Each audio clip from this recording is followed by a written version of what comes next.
Hello students, this is Dr. V.S.K. Reddy and you are watching YouTube channel Concepts of Physics, Kinetic Theory of Gases। इस chapter के ऊपर ये हमारा second video है। इस video में हम दो लॉज स्टडी करने वाले हैं। The first one is a Boyle's law and second one is a Charles law. बहुत ही बेसिक टाइप के लॉज है। इन लॉज को स्टडी करने के बाद इसी वीडियो में हम कुछ एमसीक्यूज भी सॉल्व करेंगे और साथ ही साथ इस वीडियो के डिस्क्रिप्शन में मैं आपको एक पीडीएफ का लिंक प्रोवाइड कर रहा हूं जिसमें बहुत सारे एमसीक्यूज है इस टॉपिक के रिलेटेड, वो आपको खुद होके सॉल्व करना है। So without wasting time let us start one by one. सबसे पहले बॉयल्स लॉ का statement. For a given mass of an ideal gas, okay, जो भी आइडियल गैस दिया है उसके लिए एट कांस्टेंट टेम्परेचर, अगर उस आइडियल गैस का टेम्परेचर हम अगर कांस्टेंट रखते हैं, the volume of a gas is inversely proportional to its pressure.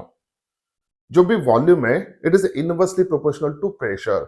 अगर हम प्रेशर को बढ़ाते हैं तो वॉल्यूम की वैल्यू कम होना चाहिए। ओके, यहाँ पे एक कंटेनर हम इमेजिन करते हैं। सो दिस इज द piston.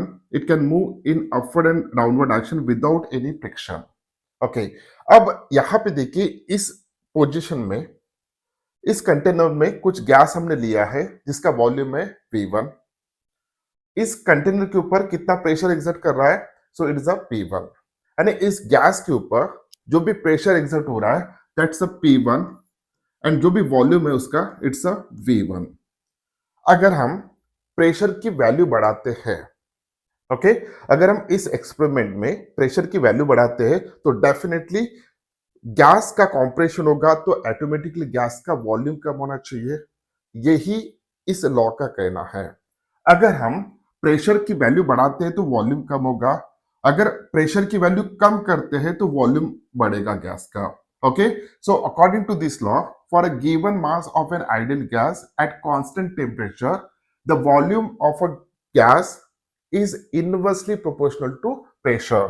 तो यहां पे हम लिख सकते हैं कि जो भी वॉल्यूम है this volume is proportional to 1/P। So on the basis of this one we can say that PV is equals to constant. Okay, product of pressure and volume is always constant for this gas if its temperature is constant। अगर temperature constant रख के हम study करते हैं तो जितना आप pressure बढ़ाएंगे उतना वॉल्यूम कम होगा, जितना आप प्रेशर की वैल्यू कम करेंगे उतना वॉल्यूम बढ़ेगा। मीन्स दोनों का जो भी प्रोडक्ट है वो कांस्टेंट रहना चाहिए। So on the basis of this statement we can write here P1 V1 is equals to P2 V2। For example, जैसे हम प्रेशर बढ़ाएंगे तो वॉल्यूम कम हो जाएगा। ओके, सो यहाँ पे P1 is less than P2 है, P2 की वैल्यू ज्यादा है तो automatically so V2 is less than V1। Okay, लेकिन यहाँ पे P1 V1 और P2 V2 इन दोनों का प्रोडक्ट सेम आना चाहिए। सो ये एक इक्वेशन हम यूज कर सकते हैं bye using Boyle's law problems को सॉल्व करने के लिए। ओके, सेकंड, अब देखिए यहाँ पे वॉल्यूम।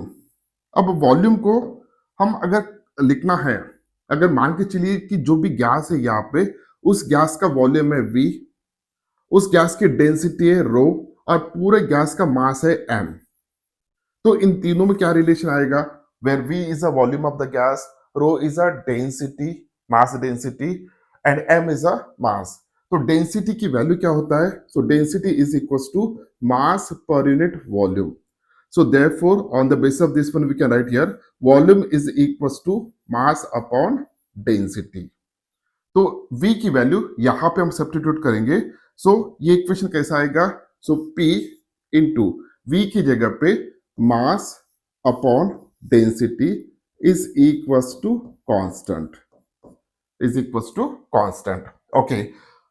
अब इस पूरे इसमें हमने जो भी गैस दिया है उसका मास कैसे रख रहे हैं? हम कांस्टेंट रख रहे हैं फॉर गिवन मास। तो मास को मैं इस साइड ट्रांसफर करता हूं तो constant upon constant become a constant. So therefore here we can write here pressure upon density is equals to constant. Okay, pressure upon density is equals to constant. So on the basis of this equation we can write here P1 upon rho 1 is equals to P2 upon rho 2. देखिए इसमें फिलहाल density की value कम होगा, okay, क्योंकि volume ज्यादा है, तो उतने ही गैस का अगर वॉल्यूम हम कम कंसिडर करते हैं प्रेशर बढ़ा के, तो ऑटोमेटिकली डेंसिटी जो भी होगा मास पर यूनिट वॉल्यूम उसकी वैल्यू बढ़ जाएगा। तो इस केस में हम देख सकते हैं if rho 1 is the density of this gas and rho 2 is the density of this in this situation, so rho 2 की वैल्यू ज्यादा होगा as compare to rho 1। Okay, so ये इक्वेशन भी हम यूज कर सकते हैं। तो ये दोनों इक्वेशंस हम यूज कर सकते हैं। अब मान के चलिए और एक इंफॉर्मेशन यहाँ पे हम कंसिडर करते हैं कि जो भी गैस है, जो भी गिवन गैस है, total number of molecules in a given gas if it is equal to n, total number of molecules in a given gas it is equal to n, जो भी गैस दिया है उसमें total number of molecules कितने हैं, n है। Okay, v is a volume of a given gas उस condition में, and n is a small n is a number of molecules per unit volume, number of molecules per unit volume means molecules की density कितना है वो ये small n represent कर रहा है। Capital N is a total number of molecules, V is a total volume of the gas, N is a number of molecules per unit volume means molecules से density. तो यहाँ पे हम N को कैसे डिफाइन कर सकते हैं, total number of molecule per unit volume. So on the basis of this one we can write here V is equals to capital N upon small n। अब वॉल्यूम आप कितना भी कम ज्यादा कर लो, ओके, इस गैस का वॉल्यूम कितना भी कम ज्यादा कर लो आप, लेकिन कैपिटल एन चेंज होगा क्या, total number of molecules change होंगे क्या, नहीं। ओके, अगर वॉल्यूम चेंज होता है तो ऑटोमेटिकली स्मॉल एन की वैल्यू चेंज होगा, number of molecules per unit value change होगा, पर यूनिट वॉल्यूम की वैल्यू चेंज होगा। सो on the basis of this one इस इक्वेशन को हम कैसे लिख सकते हैं यहाँ पे, सो ये जो भी इक्वेशन है P V is equals to constant, तो v की वैल्यू सब्स्टिट्यूट कर देते हैं which is equals to capital N upon small n is equals to constant. Okay, so therefore p upon small n is equals to constant upon n, जो कि इस condition इस given situation के लिए constant है, तो टोटल हो जाएगा यहाँ पे constant. So on the basis of this one इस इक्वेशन के बेसिस पर हम लिख सकते हैं p1 upon n1 is equals to p2 upon n2, where n1 is a density initial condition में जब प्रेशर की वैल्यू P1 था, n2 is the density of molecules, total number of molecules per unit volume जब pressure की value P2 था। तो ये equation भी आप यूज कर सकते हो। तो इस बॉयल्स लॉ के बेसिस पे हमें तीन फॉर्मुलेस यहाँ पे मिल रहे हैं in terms of pressure and volume, in terms of pressure and density, in terms of pressure and molecular density. ये मास डेंसिटी है, ये मॉलिकुलर डेंसिटी है। ओके, तो ये था discussion about the Boyle's law, बहुत ही सिंपल है। ओके, जब हम प्रेशर की वैल्यू बढ़ाते हैं तो वॉल्यूम की वैल्यू कम हो जाएगा, अगर वॉल्यूम की वैल्यू बढ़ाते हैं तो प्रेशर की वैल्यू कम हो जाएगा। Okay, in this way. लेकिन पूरे प्रोसेस में जो भी एक फैक्टर है वो कांस्टेंट है, that is the temperature. Temperature remains constant, अगर टेम्परेचर कांस्टेंट है तो ही हम यूज कर सकते हैं। ओके, अब इस बॉयल्स लॉ के अकॉर्डिंग अगर हम ग्राफ प्लॉट करते हैं, ओके, सो सबसे पहला ग्राफ प्लॉट करेंगे हम प्रेशर वर्सेस वॉल्यूम। तो ग्राफ कैसे आएगा, सेकंड ग्राफ प्लॉट करेंगे प्रेशर इनटू वॉल्यूम, इन दोनों का product versus volume. Third graph plot करेंगे हम प्रेशर इनटू वॉल्यूम, इन दोनों का प्रोडक्ट वर्सेस प्रेशर। ओके, तो इनके ग्राफ्स कैसे आएंगे यहां पे हम देख सकते हैं। The graphs are like this one, when we plot the graph between pressure versus volume, okay, as the volume goes on increases, as the volume goes on increases, pressure goes on decreases। ये inversely proportional है, इसलिए graph कुछ इस तरीके का आएगा, जो भी कर्व है वो इस तरीके का आएगा। अगर हम ग्राफ प्लॉट करते हैं पीवी यानी product of pressure and volume versus pressure, so it become straight line. आना ही चाहिए। क्यों? क्योंकि दोनों का प्रोडक्ट जो भी होता है वो हमेशा कांस्टेंट होता है। ओके, तो प्रेशर बढ़ेगा तो वॉल्यूम कम होगा, लेकिन प्रोडक्ट कांस्टेंट रहेगा। भले ही कितना भी प्रेशर चेंज करो, यहाँ पे वॉल्यूम एडजस्ट हो जाएगा, तो दोनों का प्रोडक्ट ऐसा आएगा कि वो उसकी वैल्यू कांस्टेंट रहेगा। और सेम सिचुएशन यहाँ पे भी आएगा। तो ये जो भी ग्राफ्स है अक्सर एमसीक्यूज के फॉर्म में पूछे जाते हैं, इसलिए यह ग्राफ्स आपको पता होना चाहिए। नेक्स्ट ग्राफ अगर हम प्लॉट करते हैं, pressure versus 1 upon volume, okay, या वॉल्यूम वर्सेस 1 अपॉन प्रेशर, तो वो ग्राफ्स कैसे आना चाहिए? तो it should be a straight line like this one, not a straight line. So variation कुछ इस तरीके का आएगा like this one. When we plot the graph between pressure versus 1 upon volume, so graph is like this one. When we plot the graph between volume versus 1 upon pressure, the graph is like this one. दोनों का nature same रहेगा।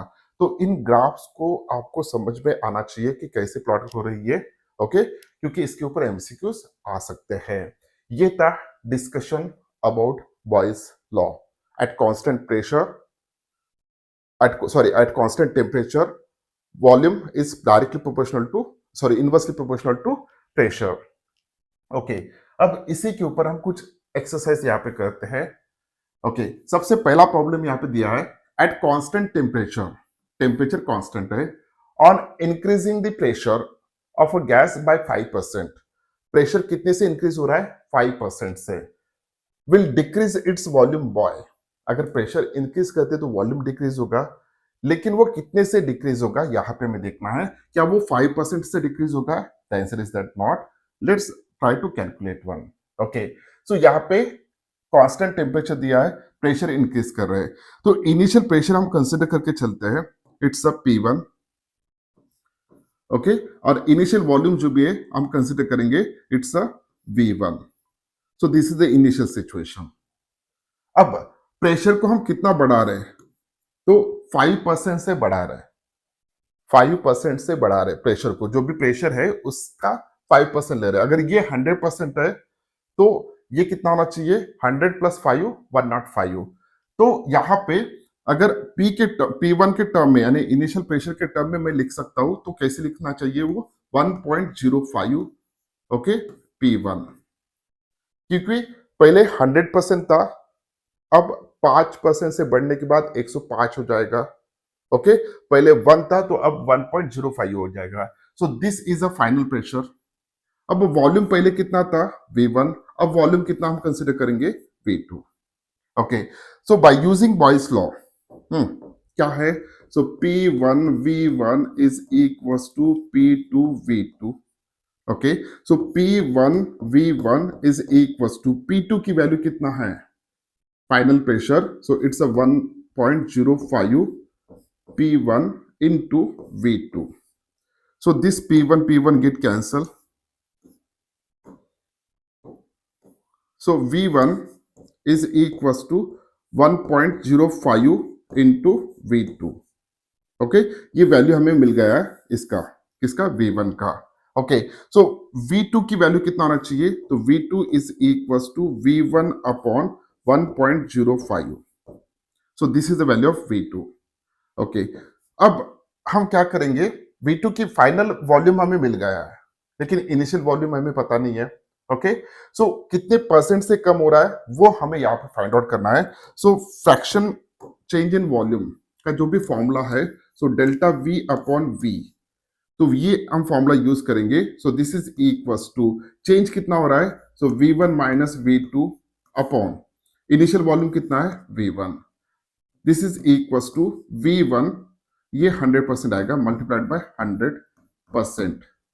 Okay, V1 की value as it is लिख दिया। V2 की value कितना है? 1 upon 1.05, V1 upon 1.05, ये हो गया V2 की value upon V1।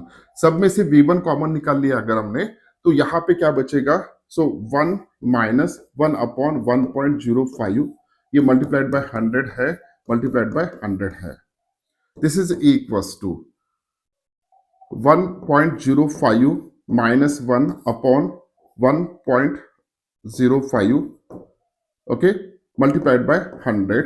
So this is equals to, ये अगर सब्ट्रैक्शन करते तो 0.05 बचेगा, मल्टीप्लाइड बाय 100 करते तो ये 5 होगा upon 1.05. So this is equals to, जब हम सॉल्व करेंगे तो सॉल्व करने के बाद ये ऑलमोस्ट आएगा 4.76. ओके, सो ये इतना आ रहा है फ्रैक्शन चेंज, तो इतना परसेंट चेंज होगा, तो 4.76 option D is correct one. तो इस तरीके से हम इन प्रॉब्लम्स को सॉल्व कर सकते हैं. Next question, when the pressure on 1200 ml of a gas is increased from 70 centimeter to 120 centimeter of mercury. Okay, तो पहले प्रेशर कितना था, 70 cm था, अब कितना है, 120 cm ऑफ मर्क्यूरी है at constant temperature. Temperature constant है मींस बॉयल्स लॉ लगेगा. The new volume of the gas will be, okay, so यहाँ पे इनिशियल कंडीशन क्या है, सो P1 V1 ये इनिशियल कंडीशन है.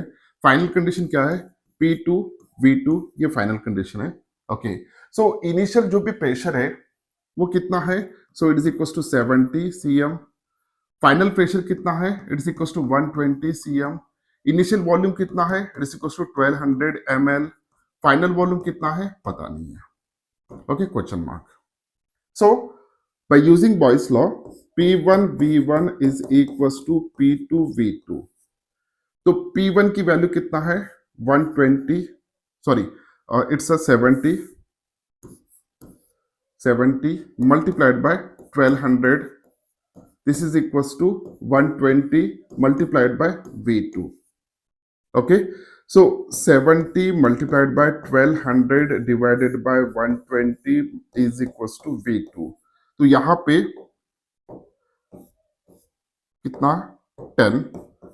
So 10 multiplied by 70, so V2 is equals to 700 ml आना चाहिए. तो this is the correct answer. बहुत इजी क्वेश्चन था, option A is correct one. Okay, अब ये हो गया बॉयल्स लॉ के बारे में डिस्कशन. अब चार्ल्स लॉ देखते हैं हम. तो चार्ल्स लॉ का स्टेटमेंट क्या है, if the pressure remaining constant. अब यहाँ पे देखिए गैस का कौन सा पैरामीटर कांस्टेंट है, प्रेशर को हम कांस्टेंट रख रहे हैं. If the pressure remaining constant, the volume of the given mass of a gas is directly proportional to its absolute temperature. The volume of the given mass of a gas is directly proportional to its absolute temperature. Okay, so इस case में pressure हम constant रख रहे हैं. Okay, pressure हम constant रख रहे हैं. तो जो भी सिचुएशन यहाँ पे दिया है, देखिए गैस का वॉल्यूम कितना है, V1 है, गैस का टेम्परेचर कितना है, T1 है. अब इस कंटेनर में गैस भरा हुआ है और प्रेशर की वैल्यू हम P रख रहे हैं. ओके, अब हम टेम्परेचर बढ़ाते हैं. अगर हम टेम्परेचर बढ़ाते हैं गैस का, ओके, प्रेशर की वैल्यू सेम रखेंगे. जैसे ही टेम्परेचर बढ़ाएंगे तो हर मॉलिक्यूल का काइनेटिक एनर्जी बढ़ेगा. अगर हर मॉलिक्यूल की काइनेटिक एनर्जी बढ़ता है तो मोमेंटम बढ़ेगा. ओके, अगर मोमेंटम बढ़ता है तो यहाँ पे हर मॉलिक्यूल जो भी है तो वो फास्ट मूव हो रहे हैं, तो इसके कारण उसकी वॉल्यूम ऑटोमेटिकली बढ़ना चाहिए. तो जैसे टेम्परेचर बढ़ाएंगे तो वॉल्यूम भी बढ़ेगा. अगर टेम्परेचर कम करते हो तो वॉल्यूम की वैल्यू कम हो जाएगा. सो यहाँ पे इन्होंने कहा है कि जो भी वॉल्यूम है, this is proportional to temperature. Volume is directly proportional to temperature. जितना टेम्परेचर आप बढ़ाओगे उतना वॉल्यूम उसका बढ़ेगा, जितना टेम्परेचर कम करोगे उतना वॉल्यूम कम होगा, क्योंकि इस केस में आप प्रेशर की वैल्यू कांस्टेंट रख रहे हो. ओके, जैसे ही हर एक मॉलिक्यूल की काइनेटिक एनर्जी बढ़ेगा तो इसके ऊपर ज्यादा प्रेशर एक्सर्ट होगा, लेकिन हमें प्रेशर कांस्टेंट रखना है तो ऑटोमेटिकली ये जो भी पिस्टन है ये अपवर्ड डायरेक्शन में मूव होगा. तो अल्टीमेटली मुझे ये कहना है कि जैसे जैसे टेम्परेचर बढ़ाएंगे वैसे वैसे वॉल्यूम बढ़ेगा, तो ये हमें याद रखना है. सो इसके बेसिस पे हम कह सकते हैं कि V upon T is equals to constant.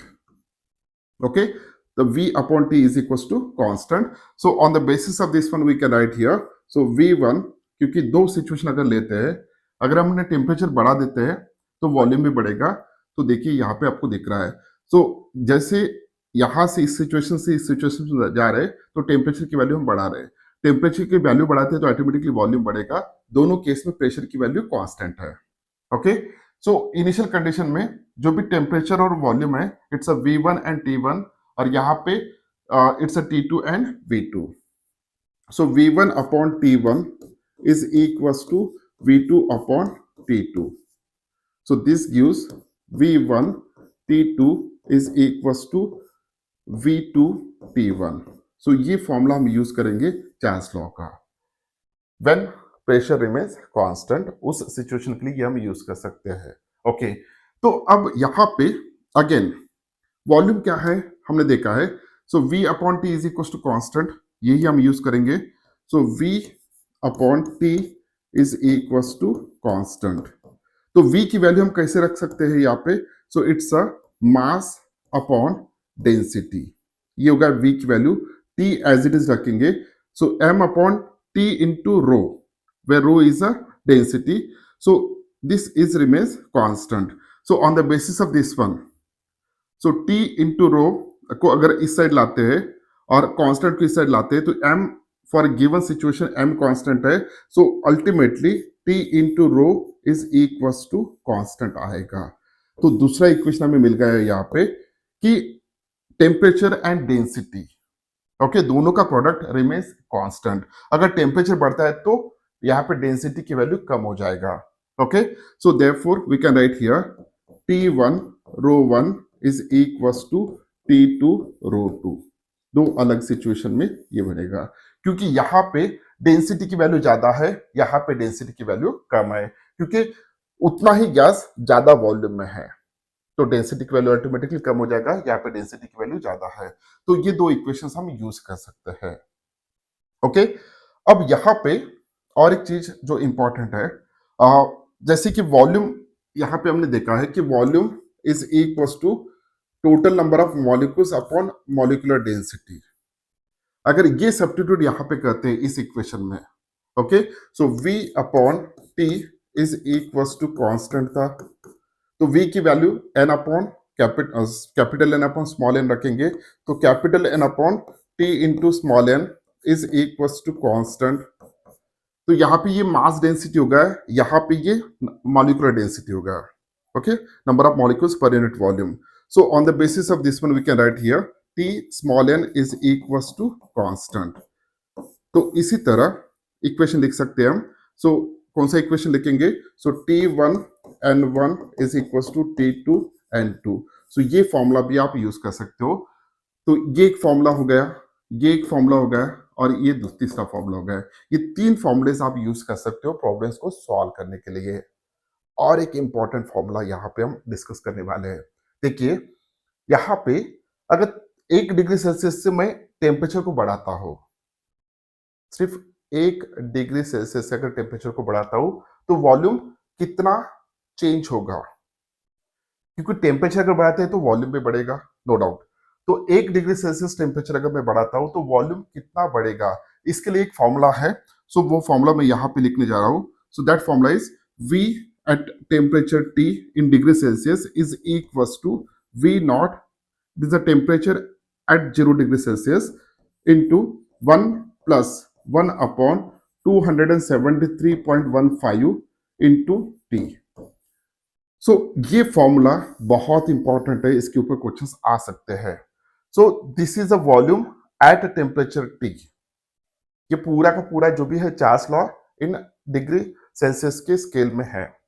सो जब टेम्परेचर डिग्री सेल्सियस में T हो जाएगा उस वक्त जो भी वॉल्यूम होगा that volume is equals to V naught. This is a volume at 0 degree Celsius plus into 1 plus 1 upon 273.15 into T. Okay ये फॉर्मूला आपको याद रखना है. सो ये था discussion about the Charles law. अगर प्रेशर कांस्टेंट है तो volume is directly proportional to temperature. So this is a formula. Okay so यहाँ पे कुछ ग्राफिकल रिप्रेजेंटेशन करते हैं, देखते हैं इसके वे चार्ल्स लॉ के. अब यहाँ पे देखिए सेम अगर वॉल्यूम वर्सेस टेम्परेचर है क्योंकि ये डायरेक्टली प्रोपोर्शनल है, जैसे जैसे टेम्परेचर बढ़ेगा वैसे वैसे वॉल्यूम बढ़ेगा तो ये स्ट्रेट लाइन आना चाहिए. अगर हम ग्राफ प्लॉट करते हैं 1 upon V versus temperature so it's like this one. Okay V versus 1 upon T अगर करते हैं तो इट्स लाइक दिस वन. उसके बाद v अपॉन टी जो कि कांस्टेंट है, ओके, टी और 1/t भी लेते हैं अलॉन्ग एक्स एक्सिस तो ग्राफ कुछ स्ट्रेट लाइन आएगा, या v upon T Y axis पे ले रहे और v और 1/v भी लिया तो भी ये स्ट्रेट लाइन आएगा। सो इस टाइप के ग्राफ्स ये आपको याद होने चाहिए, ओके। तो नेक्स्ट इसके ऊपर कुछ प्रॉब्लम्स को सॉल्व करेंगे।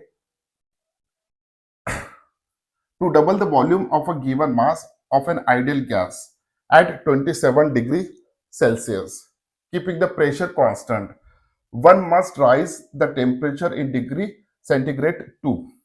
ओके, सो यहां पे देखिए वॉल्यूम जो भी है टू डबल द वॉल्यूम, यानी इनिशियल वॉल्यूम हम V1 कंसिडर करते हैं तो फाइनल वॉल्यूम हो जाएगा 2 इंटू V1। इनिशियल टेम्परेचर दिया है 27 डिग्री सेल्सियस दिया है, लेकिन जब हम फॉर्मूला यूज करेंगे चार्ल्स लॉ का तो उस फॉर्मूले में टेम्परेचर जो भी होगा वो केल्विन में होना चाहिए। तो टेम्परेचर T1 कितना होना चाहिए? It's a 273 plus 27, it is equals to 300 Kelvin, okay. अब फाइनल टेम्परेचर कितना बनेगा? सो फाइनल टेम्परेचर यहां पे हमें फाइंड आउट करना है। सो जो भी फॉर्मूला है वो हम यूज कर लेते हैं। यहाँ पे क्या फॉर्मूला था? डायरेक्टली प्रोपोर्शनल था, okay. So V upon T is equals to constant, so ये फॉर्मूला हम यूज करेंगे। So therefore V1 upon T1 is equals to V2 upon T2, so this gives V1 T2 is equals to V2 T1। चलो सभी value substitute कर देते हैं। So initial volume में V1, final temperature है T2 जो हमें फाइंड आउट करना है। फाइनल वॉल्यूम जो भी है it's a 2 times of V1 है, 2 टाइम्स ऑफ V1 है। और फाइनल टेम्परेचर जो भी है, सॉरी इनिशियल टेम्परेचर जो भी है it's a 300 Kelvin, it's a 300 Kelvin. So यहाँ पे V1 गेट कैंसल, सो T2 की वैल्यू डायरेक्ट मिल गया हमें, it's equals to 2 multiplied by 300 Kelvin, it's a 600 Kelvin. तो ये हो गया फाइनल टेम्परेचर आपका, लेकिन यहां पे हमें टेम्परेचर डिग्री सेल्सियस में पूछा है, ओके। सो क्या करेंगे हम? सो T2 डिग्री सेल्सियस के लिए, so 600 minus 273, so it is equal to कितना आना चाहिए? 327 degree Celsius. So option C is correct one. Next problem, the density of a gas at normal pressure, the density of a gas at normal pressure and 27 degree Celsius temperature is 24, okay, 24 unit उसका दिया नहीं, unit का हम consider करेंगे। Keeping the pressure constant, pressure को constant रखना है, means charge लगा गया। The density at 127 degree Celsius will be, okay. So pressure जो भी है इस पूरे प्रोसेस में वो कांस्टेंट है, ओके। सो इनिशियल टेम्परेचर कितना है? T1 जिसकी वैल्यू कितना होगा? सो डायरेक्ट केल्विन में अगर लिखते हैं तो 300 केल्विन। T2 की वैल्यू कितना है? फाइनल टेम्परेचर 127 डिग्री सेल्सियस से अगर केल्विन में कन्वर्ट करता हूं तो ये हो जाएगा 400 केल्विन।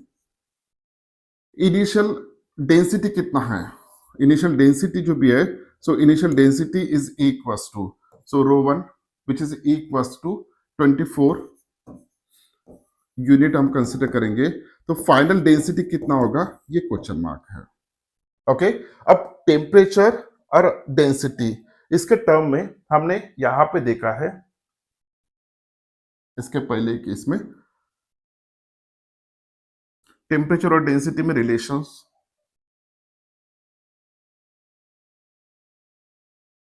टेम्परेचर और density, okay. So T into rho is equal to constant, इसको हम यूज करेंगे।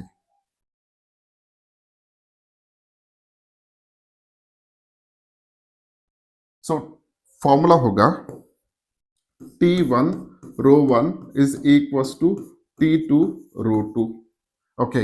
सो T1 की वैल्यू है 300 केल्विन मल्टीप्लाइड बाय रो की वैल्यू कितना दिया है यहाँ पे 24 unit is equal to T2 की वैल्यू कितना है 400 केल्विन मल्टीप्लाइड बाय ρ2 की वैल्यू हमें फाइंड आउट करना है।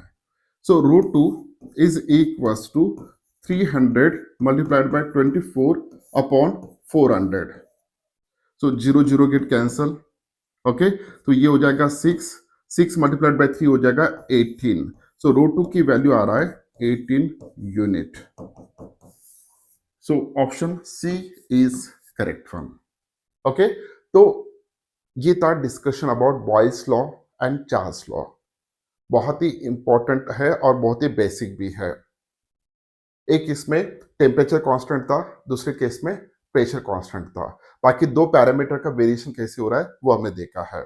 ओके, सो इस वीडियो के डिस्क्रिप्शन में एक पीडीएफ का लिंक मैं प्रोवाइड कर रहा हूँ, जिसमें बहुत सारे एमसीक्यूज है, उनको आपको सॉल्व करना है ताकि ये टॉपिक अच्छी तरह से समझ में आ सके और इसके ऊपर प्रॉब्लम्स कैसे सॉल्व करना ये आपको समझ में आ सके इसलिए। सो उम्मीद करता हूँ कि वीडियो आपको अच्छा लगा। अगर वीडियो अच्छा लगा तो इस वीडियो को लाइक कीजिए, अपने दोस्तों के साथ शेयर कीजिए और इस चैनल को सब्सक्राइब कीजिए। मिलते हैं नेक्स्ट वीडियो में, तब तक के लिए thank you very much, bye bye.